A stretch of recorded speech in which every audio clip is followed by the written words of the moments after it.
So what addresses are these machines going to offer up to clients that get onto the network? We have to specify that. We specify it by defining a scope. So in this network right here, let's say this network is 192.168.31.0 is the network address. We're going to say this is a /24, which means the address range of this network is anywhere from .0 to .255. .0 is the network address. .255 is the broadcast address. We've got addresses in between, but I'm going to probably assign those statically to certain devices on there. So like the default gateway quite often is a .1. Maybe I'm going to assign my DHCP servers .2 and .3. Perhaps I have access points and they're somewhere in here. Maybe I got this one as a .5. Maybe I have some printers, and the printers on this network are anywhere from .10 to .14. So I'm going to want to statically assign some of these addresses. So I don't want the first part of these addresses to be assigned to two different machines. That would be bad, is if this was a .5 and then another machine got assigned a .5, it's not going to work out very well. So I want to make sure that there's no overlap with this. So what I'm going to do is I'm going to specify the range of addresses that can be assigned out. So I'm going to leave the first, in this case right here, I'm going to use like the first 14 addresses for statically assigned addresses. So I'm going to start the scope of what can be handed out at .15, and then I'm going to actually end this at .240, because perhaps what I'm doing is if I ever need to statically assign a machine an IP address for some sort of temporary use, I don't want to risk, if I do a .214, or excuse me, a .14, I don't want to risk maybe assigning it to the same IP address that a printer is on the network, because if I do that, then there could be a conflict. So maybe I want to leave the last part of this range so I could statically assign to some client machines on the network just for some troubleshooting or just temporarily. So maybe I have a reason to keep some at the end of the range also. So then we have now defined our scope, which is going to be any address between .15 and .240 will be assignable on this network, and that is the scope.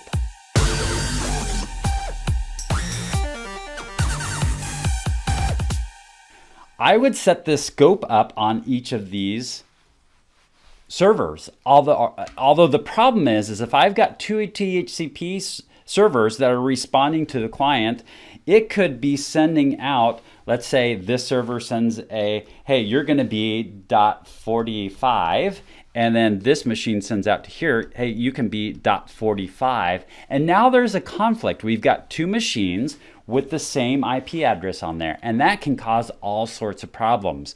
And so we don't want the same IP address to be able to be handed out to two different machines. So for that purpose, these two DHCP servers would have a different scope range. So this one is doing from .15 to .130, and this one's doing from .131 to .240. So that way the two machines don't have a overlapping scope and accidentally hand out the same IP address to two different machines. So if you're going to have two DHCP servers, make sure the scopes don't overlap, that there are two different scopes that are on those two DHCP servers, that they're handing out two different scopes.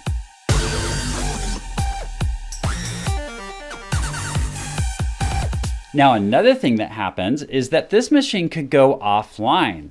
So what the problem is with that is if a IP address is assigned to this machine and it goes offline, and then if that continues to happen, you could exhaust all of the IP addresses within your scope and run out of IP addresses on your scope. So what we need to do is we need some sort of mechanism where the lease time runs out on these machines. So that way, when the lease time runs out, that IP address can be re-released or reassigned to someone else on the network. So we've got this notion of lease time.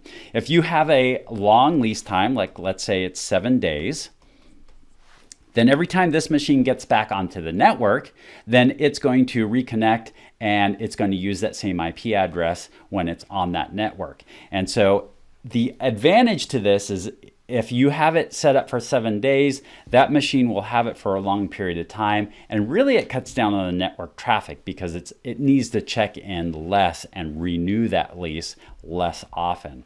The disadvantage is if you struggle with having enough IP addresses to hand out on your network, then this could be disconnected after a day. It ties up that IP address now for the rest of the 7 days, and that IP address may need to be used out on the network again. So maybe then in that scenario right there, you reduce the amount of lease time down to 1 day. And I've had this before where I've had to reduce the lease times because I'm running low on IP addresses and I'm at a place like a college that is really, there's a lot of computers that are on and off that network all the time. And so I need to expire those lease times possibly even faster than a day. Maybe students are just coming in for an hour or two connecting, and I don't want to necessarily use that IP address now, exhaust that IP address for the rest of the time. So I might bring this down from 1 day to 1 hour. So now in that scenario, if it's 1 hour, then we have a problem where maybe now it's generating a little more traffic and devices that are communicating more and trying to renew those leases more often.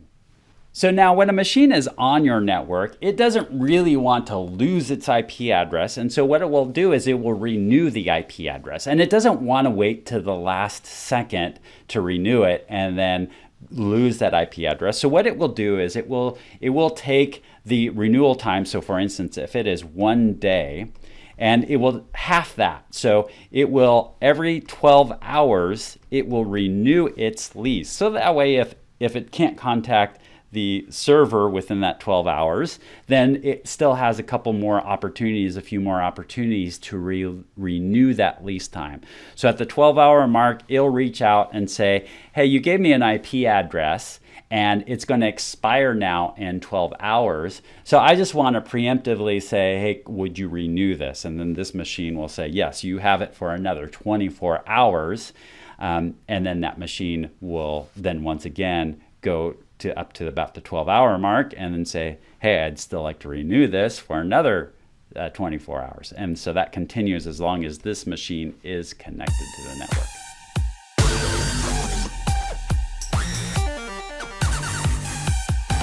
Now there's sometimes when a device will connect to the network, but there's not a DHCP server available to communicate to.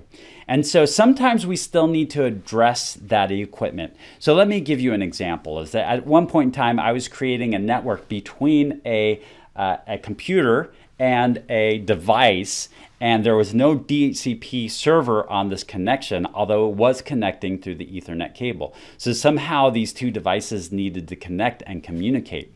So then that enters in the link local address. A link local address is automatically assigned to a machine when it can't find a DHCP server. So the address for this is 169.254.something.something, and the range of this, the network, is 16. So these two, it's always the case. It's always 169.254. But these two, something is randomly chosen. So some sort of, and you've got 65,536 possibilities with these two randomly chose. So the chances is that this is going to choose the same IP address as another device within this network is pretty rare. It's not going to happen very often. You can connect these devices and get some sort of communication back and forth and communicate back and forth between these devices. So this is called the link local address, or Windows machines calls this the automatic private IP addressing, or the APIPA address. So this is the APIPA address on a Windows machine. It's a way that some IP address can get assigned to it when it can't find a DHCP server. And if you do like an IP config on a machine, then and you see that this pops up, that means that it can connect to a network and it has some sort of connectivity. It just can't find a DHCP server on that network.